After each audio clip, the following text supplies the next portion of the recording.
trying to make y'all comfortable.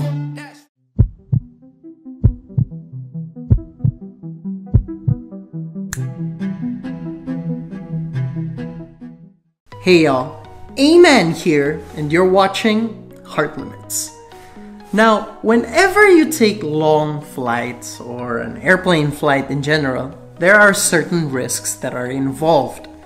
And for some reason, the first risk that pops into our mind is the chances that an airplane would actually crash.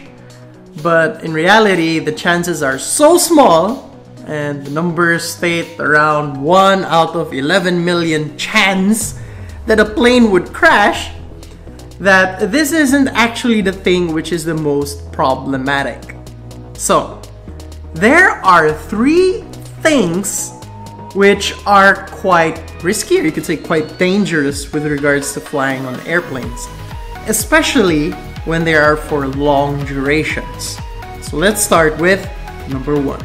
Number 1 is known as Aerotoxic Syndrome, which basically is there is some form of air pollution on the airplane. And this mainly originates because of a leak or a faulty seal in your bleed air filters, making sure that the cabin is pressurized and that there is air conditioning. So basically, it's what circulates the air safely to the passengers.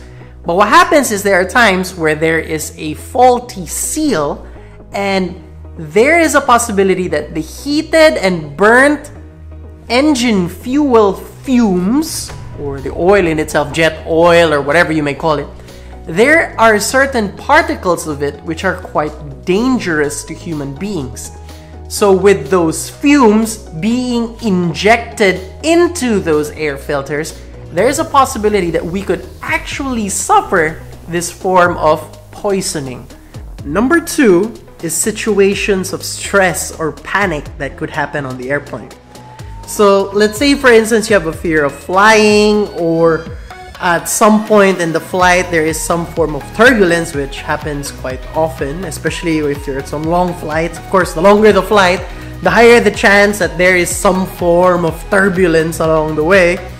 So what happens is, given that our minds are such powerful tools, it has a way of affecting how our body reacts to certain situations, even before a situation happens.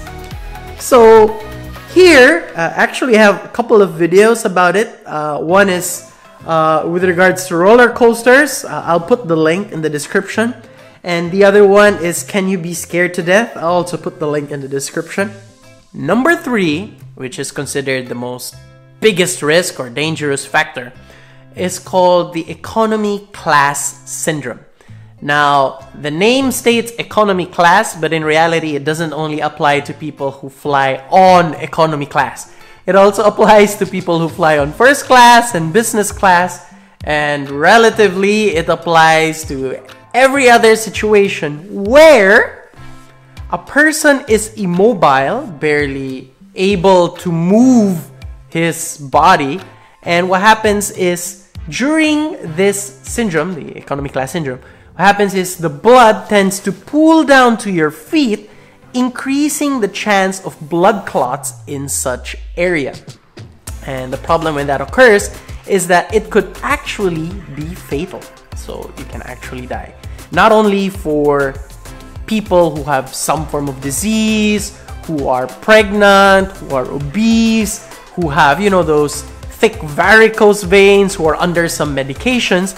This applies even to the average Joe, the normal person who is perfectly fine and healthy.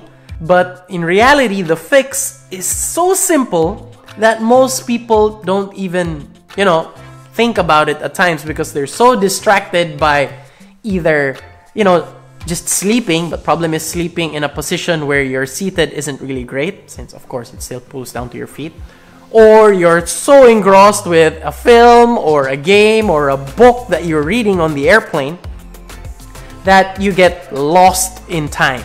The fix is, all you need to do is you need to make sure you're well hydrated, you eat properly, and if ever you have some form of heart or whatever health concern, obese, and the things that I said earlier, what's important is that you make sure that at times you walk around, you stretch, you know, find a way to have some form of movement inside the airplane. And if the severity of your health is a bit on the edge, I believe it is really important that you have some form of below the knee compression stockings. And for here, I would recommend the 20 Hg to 30 Hg, just to play safe. And there's also this spray which you can use. It's called the GTN spray, and what it basically does is it makes your blood vessels bigger or wider, you could say, yeah, to your heart and throughout your body, and it also relieves some form of chest pain or angina. So remember, whenever you're on an airplane, there are risks involved, but the bigger risks are actually not that hard to go about. So once again, Aman here, and you're watching Heart Limits. Now remember, when you're on an airplane, hydrate, don't forget to walk, find a way to stretch, get some compression, below the knee compression stockings if necessary. Make sure you have enough medications on hand, and also don't be too concerned that the plane might crash or there's a problem with the air on the airplane. I know anxiety and panic attacks can happen at times, but there are breathing exercises that could also help with this. So, once again, see ya.